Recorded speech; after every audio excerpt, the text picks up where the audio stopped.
शांति। आज 28 मई 2025 की बाबा की साकार मुरली है। मुरली के महावाक्य हैं, मीठे बच्चे, अभी ड्रामा का चक्र पूरा होता है। तुम्हें श्रीखंड बनकर नई दुनिया में आना है। वहाँ सब श्रीखंड हैं, यहाँ लून पानी है। प्रश्न है, तुम त्रिनेत्री बच्चे किस नॉलेज को जानकर त्रिकालदर्शी बन गए हो? उत्तर है, तुम्हें अभी सारे वर्ल्ड की हिस्ट्री ज्योग्राफी की नॉलेज मिली है। सतयुग से लेकर कलयुग अंत तक की हिस्ट्री ज्योग्राफी तुम जानते हो। तुम्हें ज्ञान का तीसरा नेत्र मिला कि आत्मा एक शरीर छोड़ दूसरा लेती है। संस्कार आत्मा में है। अब बाप कहते हैं, बच्चे नाम रूप से न्यारा बनो, अपने को आत्मा अशरीरी समझो। गीत है, धीरज धर मनुआ। ओम शांति। कल्प कल्प बच्चों को कहा जाता है और बच्चे जानते हैं। दिल होती है कि जल्दी सतयुग हो जाए तो इस दुख से छूट जाए, परंतु ड्रामा बहुत धीरे धीरे चलने वाला है। बाप धीरज देते हैं, बाकी थोड़े रोज हैं। बड़ों बड़ों द्वारा भी आवाज़ सुनते रहेंगे। दुनिया बदलनी है। जो भी बड़े बड़े हैं, पोप जैसे वह भी कहते हैं दुनिया बदलने वाली है। अच्छा, फिर पीस कैसे होगी? इस समय सब लून पानी है। अभी हम क्षीरखंड हो रहे हैं। उस तरफ दिन प्रतिदिन लून पानी होते जाते हैं। आपस में लड़ झगड़ कर खत्म होने वाले हैं। तैयारियां हो रही हैं। यह ड्रामा का चक्र अब पूरा होता है। पुरानी दुनिया पूरी होती है, नई दुनिया की स्थापना हो रही है। नई दुनिया सो पुरानी, पुरानी सो नई दुनिया फिर बनेगी। इसको दुनिया का चक्र कहा जाता है, जो फिरता रहता है। ऐसे नहीं लाखों वर्ष बाद पुरानी दुनिया नहीं होगी। नहीं, तुम बच्चे अच्छी रीति जान चुके हो। भक्ति बिल्कुल ही अलग है। भक्ति का कनेक्शन रावण के साथ है, ज्ञान का कनेक्शन राम के साथ है। यह तुम अभी समझ रहे हो। अभी बाप को बुलाते भी हैं, हे पतित पावन आओ, आकर नई दुनिया स्थापन करो। नई दुनिया में ज़रूर सुख होता है। अब बच्चे छोटे अथवा बड़े सब जान गए हैं कि अभी घर चलना है। यह नाटक पूरा होता है। हम फिर से सतयुग में जाएंगे। फिर 84 जन्मों का चक्र लगाना है। स्व आत्मा को दर्शन होता है सृष्टि चक्र का, अर्थात आत्मा को ज्ञान का तीसरा नेत्र मिला है। उसको कहा जाता है त्रिनेत्री। अभी तुम त्रिनेत्री हो और सभी मनुष्यों को यह स्थूल नेत्र है। ज्ञान का नेत्र कोई को नहीं है। त्रिनेत्री बने तब त्रिकालदर्शी बने, क्योंकि आत्मा को ज्ञान मिलता है ना। आत्मा ही एक शरीर छोड़ दूसरा लेते हैं। संस्कार आत्मा में रहते हैं। आत्मा अविनाशी है। अब बाप कहते हैं, नाम रूप से न्यारा बनो, अपने को अशरीरी समझो, देह नहीं समझो। यह भी जानते हो, हम आधा कल्प से परमात्मा को याद करते आए हैं। इसमें जब जास्ती दुख होता है तब जास्ती याद करते हैं। अभी कितना दुख है, आगे इतना दुख नहीं था। जब से बाहर वाले आए हैं तब से यह राजा लोग भी आपस में लड़े हैं, जुदा जुदा हुए हैं। सतयुग में तो एक ही राज्य था।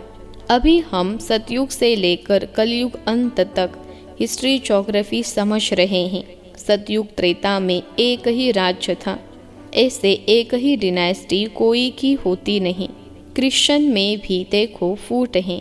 वहाँ तो सारा विश्व एक के हाथ में रहता है।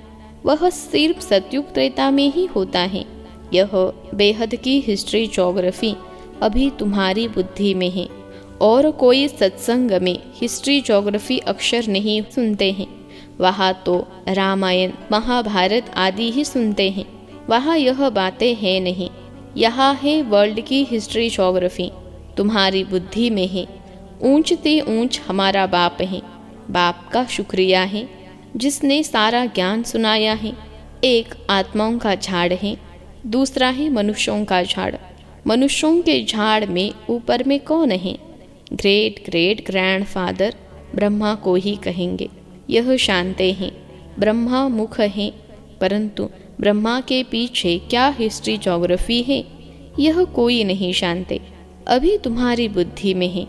ऊंचते ऊंच बाप रहते भी परमधाम में, फिर सूक्ष्म वतन का भी तुमको मालूम है। मनुष्य ही फरिश्ता बनते हैं, इसलिए सूक्ष्म वतन दिखाया है। तुम आत्माएं जाती हो, शरीर तो सूक्ष्म वतन में नहीं जाएगा। जाते कैसे हैं? उनको कहा जाता है तीसरा नेत्र, दिव्य दृष्टि अथवा ध्यान भी कहते हैं। तुम ध्यान में ब्रह्मा विष्णु शंकर को देखते हो। लोग दिखलाते हैं शंकर के आँख खोलने से विनाश हो जाता है। अब इनसे तो कोई समझ न सके। अभी तुम जानते हो विनाश तो ड्रामा अनुसार होना ही है। आपस में लड़कर विनाश हो जाएंगे। बाकी शंकर क्या करते हैं? यह ड्रामा अनुसार नाम रख दिया है तो समझना पड़ता है। ब्रह्मा विष्णु शंकर तीन हैं। स्थापना के लिए ब्रह्मा को रखा है, पालना के लिए विष्णु को, विनाश के लिए शंकर को रख दिया है। वास्तव में यह बना बनाया ड्रामा है। शंकर का पार्ट कुछ है नहीं। ब्रह्मा और विष्णु का पार्ट तो सारे कल्प में है। ब्रह्मा सो विष्णु, विष्णु सो ब्रह्मा। ब्रह्मा के भी 84 जन्म पूरे हुए तो विष्णु के भी पूरे हुए। शंकर तो जन्म मरण से न्यारा है, इसलिए शिव और शंकर को फिर मिला दिया है। वास्तव में शिव का तो बहुत पार्ट है, पढ़ाते हैं। भगवान को कहा जाता है नॉलेजफुल। अगर वह प्रेरणा से कार्य करता तो सृष्टि चक्र का ज्ञान कैसे देता? इसलिए बाप समझाते हैं, बच्चे प्रेरणा की तो कोई बात ही नहीं, बाप को तो आना पड़ता है। बाप कहते, बच्चे मेरे में सृष्टि चक्र का ज्ञान है, मेरे को यह पार्ट मिला हुआ है, इसलिए मुझे ही ज्ञान सागर नॉलेजफुल कहते हैं। नॉलेज किसको कहा जाता है? वह तो जब मिले तब पता पड़े। मिली ही नहीं है तो अर्थ का कैसे मालूम पड़े? आगे तुम भी कहते थे ईश्वर प्रेरणा करते हैं, वह सब कुछ जानते हैं। हम जो पाप करते हैं ईश्वर देखते हैं। बाबा कहते हैं यह धंधा मैं नहीं करता हूँ। यह तो जैसा कर्म करते हैं उसकी खुद ही सज़ा भोगते हैं। मैं किसको नहीं देता हूँ, न कोई प्रेरणा से सज़ा दूंगा। मैं प्रेरणा से करूँ तो जैसे मैंने सज़ा दी। कोई को कहना कि इनको मारो, यह भी दोष है, कहने वाला भी फंस पड़े। शंकर प्रेरणा दे तो वह भी फंस जाए। बाप कहते हैं मैं तो तुम बच्चों को सुख देने वाला हूँ, तुम मेरी महिमा करते हो। बाबा आकर दुख हो, मैं थोड़े ही दुख देता हूँ। अब तुम बच्चे बाप के सम्मुख बैठे हो तो कितनी खुशी होनी चाहिए। यहाँ डायरेक्ट भाषणा आती हैं। बाबा हमको पढ़ाते हैं। इनको मेला कहा जाता है। सेंटर्स पर तुम जाते हो, वहाँ कोई आत्मा परमात्मा का मेला नहीं कहेंगे। आत्मा परमात्मा का मेला यहाँ लगता है, यह भी तुम जानते हो। मेला लगा हुआ है। बाप बच्चों के बीच में आए हैं। आत्माएं सब यहाँ हैं। आत्मा ही याद करती है कि बाप आए। यह सबसे अच्छा मेला है। बाप आकर सब आत्माओं को रावण राज्य से छुड़ा देते हैं। ये मेला अच्छा हुआ ना, जिससे मनुष्य पारस बुद्धि बनते हैं। उन मेलों पर तो मनुष्य मेले हो जाते हैं, पैसे बर्बाद करते रहते हैं, मिलता कुछ भी नहीं। उनको मायावी आसुरी मेला कहा जाएगा। यह है ईश्वरीय मेला। रात दिन का फर्क है। तुम भी आसुरी मेले में थे, अभी हो ईश्वरीय मेले में। तुम ही जानते हो बाबा आया हुआ है। सब जान जाए तो पता नहीं कितनी भीड़ हो जाए। इतने मकान आदि रहने के लिए कहाँ से लाएंगे? पिछाड़ी में गाते हैं ना, अहो प्रभु तेरी लीला। कौन सी लीला? सृष्टि के बदलने की लीला। यह है सबसे बड़ी लीला। पुरानी दुनिया खत्म होने से पहले नई दुनिया की स्थापना होती है। इसलिए हमेशा किसको भी समझाओ तो पहले स्थापना, विनाश, फिर पालना कहना है। जब स्थापना पूरी होती है तब फिर विनाश शुरू होता है, फिर पालना होगी। तो तुम बच्चों को यह खुशी रहती है, हम स्वदर्शन चक्रधारी ब्राह्मण हैं, फिर हम चक्रवर्ती राजा बनते हैं। यह कोई को पता नहीं। इन देवताओं का राज्य कहा गया, नाम निशान गुम हो गया है। देवता के बदले अपने को हिंदू कह देते हैं। हिंदुस्तान में रहने वाले हिंदू हैं। लक्ष्मी नारायण को तो ऐसे कभी नहीं कहेंगे, उन्हों को तो देवता कहा जाता है। तो अब इस मेले में ड्रामा अनुसार तुम आए हो, यह ड्रामा में नोंद है। धीरे धीरे वृद्धि होती रहेगी। तुम्हारा जो कुछ पाठ चल रहा है फिर कल्प बाद चलेगा। यह चक्र फिरता रहता है। फिर रावण राज्य में आसुरी पालना होगी। तुम अभी ईश्वरीय बच्चे हो, फिर देवी बच्चे, फिर क्षत्रिय बनेंगे। तुम जो अपवित्र प्रवृत्ति वाले बन गए थे सो फिर पवित्र प्रवृत्ति वाले बनते हो। है तो यह भी दैवी गुण वाले मनुष्य न। बाकी इतनी भुजय आदि दे दी है। विष्णु कौन है यह कोई बता न सके। महालक्ष्मी की भी पूजा करते हैं। जगत अम्बा से कभी धन नहीं मांगते हैं। धन जास्ती मिल गया तो कहेंगे लक्ष्मी की पूजा की, इसलिए उसने भंडारा भर दिया। यहाँ तो तुम जगत अम्बा से पा रहे हो। परमपिता परमात्मा शिव द्वारा देने वाला वह है। तुम बच्चे बाप दादा से भी लकी हो। देखो जगदम्बा का कितना मेला लगता है। ब्रह्मा का इतना नहीं। ब्रह्मा को तो एक ही जगह बिठा दिया है। अजमेर में बड़ा मंदिर है। देवियों के मंदिर बहुत हैं, क्योंकि इस समय तुम्हारी बहुत महिमा है। तुम भारत की सेवा करते हो, पूजा भी तुम्हारी जास्ती होती है। तुम लकी हो। जगत अम्बा के लिए ऐसे कभी नहीं कहेंगे कि वह सर्वव्यापी हैं। तुम्हारी महिमा होती रहती है। ब्रह्मा विष्णु शंकर को भी सर्वव्यापी नहीं कहते, मुझे कह देते कन कन में है। कितनी ग्लानि करते हैं। तुम्हारी मैं कितनी महिमा बढ़ाता हूँ। भारत माता की जय कहते हैं ना। भारत माता तो तुम हो ना, धरनी नहीं। धरनी आदि तो अब तमो धरनी आदि जो अब तमो प्रधान है, सतयुग में सतो प्रधान हो जाती हैं।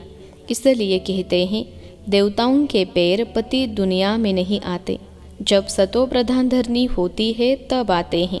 अभी तुमको सतो प्रधान बनना है। श्रीमत पर चलते बाप को याद करते रहेंगे तो ऊंच पद पाएंगे, यह ख्याल रखना है। याद करेंगे तो विकर्म विनाश होंगे। श्रीमत मिलती रहती हैं। सतयुग में तो तुम्हारी आत्मा पवित्र कंचन हो जाती है तो शरीर भी कंचन मिलता है। सोने में खाद पड़ती है तो फिर जेवर भी ऐसा बनता है। आत्मा झूठी तो शरीर भी झूठा। खाद पड़ने से सोने का मूल्य भी कम हो जाता है। तुम्हारा मूल्य अब कुछ भी नहीं है। पहले तुम विश्व के मालिक 24 कैरेट थे, अभी 9 कैरेट कहेंगे। यह बाप बच्चों से रूह रिहान करते हैं, बच्चों को बैठ बहलाते हैं। सो तुम सुनते सुनते चेंज हो जाते हो, मनुष्य से देवता बन जाते हो। वहाँ हीरे जवाहरों के महल होंगे। स्वर्ग तो फिर क्या, वहाँ के शुभ रस आदि भी तुम पीकर आते हो। वहाँ के फल ही इतने बड़े बड़े होते हैं, यहाँ तो मिल न सकें। सूक्ष्म वतन में तो कुछ है नहीं, अभी तुम प्रैक्टिकल में जाते हो। यह है आत्मा और परमात्मा का मेला, इनसे तुम उज्जवल बनते हो। तुम बच्चे जब यहाँ आते हो तो फ्री हो, घर बार धंधे आदि का कोई फुरना नहीं है। तो यहाँ तुमको याद की यात्रा में रहने का चांस अच्छा है। वहाँ तो घर घाट आदि याद आता रहेगा, यहाँ तो कुछ है नहीं। रात को 2 बजे उठकर यहाँ बैठ जाओ। सेंटर्स पर तो रात को तुम जा नहीं सकते, यहाँ तो सहज है। शिव बाबा की याद में आकर बैठो और कोई याद न आए, यहाँ तुमको मदद भी मिलेगी। सवेरे यानी जल्दी सो जाओ, फिर सवेरे उठो। 3 से 5 बजे तक आकर बैठो, बाबा भी आ जाएंगे, बच्चे खुश होंगे। बाबा है योग सिखलाने वाला, यह भी सीखने वाला है, तो दोनों बाप और दादा आ जाएंगे। फिर यहाँ और वहाँ योग में बैठने के फ़र्क का भी पता पड़ेगा। यहाँ कुछ भी याद नहीं पड़ेगा, इसमें फ़ायदा बहुत है। बाबा राय देते हैं, यह बहुत अच्छा हो सकता है। अब देखे बच्चे उठ सकते हैं, कईयों को सवेरे उठने का अभ्यास है। तुम्हारा संन्यास है 5 विकारों का और वैराग्य है सारी पुरानी दुनिया से। अच्छा, मीठे मीठे सिखलते बच्चों प्रति माता पिता बाप दादा का याद प्यार और गुड मॉर्निंग। रूहानी बाप की रूहानी बच्चों को नमस्ते। हम रूहानी बच्चों की सिखलते रूहानी माता पिता बाप दादा को याद प्यार गुड मॉर्निंग और नमस्ते बाबा नमस्ते। धारणा के लिए मुख्य सार पहली पॉइंट है, अभी सृष्टि बदलने की लीला चल रही है, इसलिए स्वयं को बदलना है, श्रीखंड होकर रहना है। दूसरी पॉइंट है, सवेरे उठकर एक बाप की याद में बैठना है। उस समय और कोई भी याद न आए। पुरानी दुनिया से बेहद का वैरागी बन 5 विकारों का संन्यास करना है। आज का वरदान है, बेहद की स्थिति में स्थित रहें, सेवा के लगाव से न्यारे और प्यारे विश्व सेवाधारी भव। बेहद की स्थिति में स्थित रहें, सेवा के लगाव से न्यारे और प्यारे विश्व सेवाधारी भव। विश्लेषण है, विश्व सेवाधारी अर्थात बेहद की स्थिति में स्थित रहने वाले। ऐसे सेवाधारी सेवा करते हुए भी न्यारे और सदा बाप के प्यारे रहते हैं। सेवा के लगाव में नहीं आते, क्योंकि सेवा का लगाव भी सोने की जंजीर है। यह बंधन बेहद से हद में ले आता है। इसलिए देह की स्मृति से, ईश्वरीय संबंध से, सेवा के साधनों के लगाव से न्यारे और बाप के प्यारे बनो तो विश्व सेवाधारी का वरदान प्राप्त हो जाएगा और सदा सफलता मिलती रहेगी। आज का स्लोगन है, व्यर्थ संकल्पों को 1 सेकंड में स्टॉप करने की रिहर्सल करो तो शक्तिशाली बन जाएंगे। व्यर्थ संकल्पों को 1 सेकंड में स्टॉप करने की रिहर्सल करो तो शक्तिशाली बन जाएंगे। अव्यक्त इशारे, रूहानी रॉयल्टी और प्यूरिटी की पर्सनैलिटी धारण करो। आप सबकी पहली प्रवृत्ति है अपनी देह की प्रवृत्ति, फिर है देह के संबंध की प्रवृत्ति। तो पहली प्रवृत्ति देह की हर कर्मेंद्रियों को पवित्र बनाना। जब तक देह की प्रवृत्ति को पवित्र नहीं बनाया है, तब तक देह के संबंध की प्रवृत्ति चाहे हद की हो चाहे बेहद की हो, उसको भी पवित्र नहीं बना सकेंगे। तो पहले अपने आप से पूछो कि अपने शरीर रूपी घर को अर्थात संकल्पों को, बुद्धि को, नयनों को और मुख को रूहानी अर्थात पवित्र बनाया है। ऐसी पवित्र आत्माएं ही महान हैं। अच्छा, ओम शांति।